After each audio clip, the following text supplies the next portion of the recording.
Hello students, today I am going to discuss with you another question from your Lucknow University question paper. So the question paper says that to calculate the Carl Pearson's coefficient of correlation between expenditure on advertising and sales from the data given below. अब आपको क्या calculate करना है? आपको calculate करना है correlation and the method is being specified. वो आपको कौन सा यूज़ करना है? Karl Pearson's coefficient of correlation use करना है. कई बार पेपर में स्पीयरमैन रैंक भी कह देता है और कई बार क्या कह सकता है, कार्ल पियर्सन्स भी कह रखा है. इट्स नेसेसरी आपसे जो चीज़ कहा जाएगा आप उसी का फॉर्मूला क्या करोगे, अप्लाई करोगे. सिंस आपका क्वेश्चन इस पर्टिकुलर फॉर्मेट में आपको मिल गया है, अब आपको सिंपल से क्या करना है, क्वेश्चन को सॉल्व करना है. So let's start with the formula. Basic thing is कि आप इसमें फॉर्मूला अप्लाई करोगे. You can apply the direct method, you can apply the indirect method, square value method. आप इन वैल्यूज़ में कुछ भी सॉल्व कर सकते हो. बट इट्स एसेंशियल कि जब आप क्वेश्चन को सॉल्व कर रहे हो तो आपको इनडायरेक्ट मेथड काफ़ी ज़्यादा हेल्पफुल रहता है, क्योंकि ये देखा जाए तो बाकी सारे मेथड से कंपैरेटिवली काफ़ी ईजी होता है.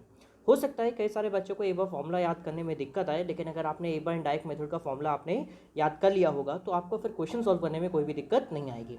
सो इट्स एडवाइसेबल कि ज़्यादातर मेथड्स को आप किस मेथड से सॉल्व करने की कोशिश करिएगा, यूजिंग द इनडायरेक्ट मेथड.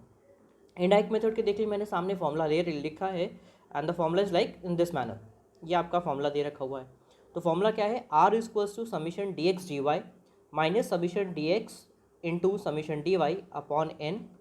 फिर डिनोमिनेटर्स में summation D X square minus D X upon N. याद रखिएगा यहाँ पे डी एक्स का स्क्वायर है, होल स्क्वायर नहीं है. दैट मीन्स कि एन का स्क्वायरिंग नहीं है. Next is multiply by summation D Y square minus D Y का again square upon N and the whole root in the numerator.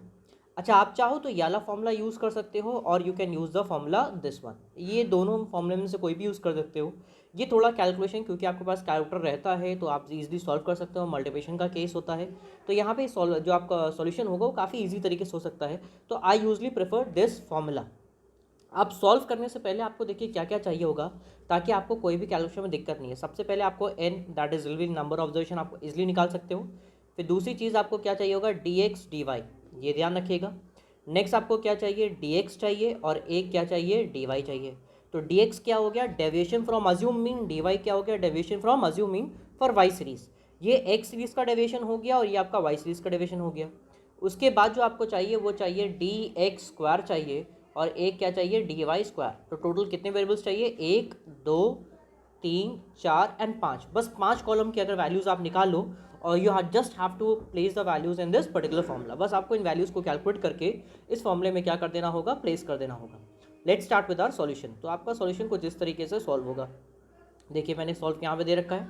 X का कॉलम था, देखिए मैंने इसको लिख दिया है वर्टिकल फॉर्मेट पे. सबसे पहले मैंने एक्स को लिखा है, फिर उसके बाद वाई को लिख दिया है.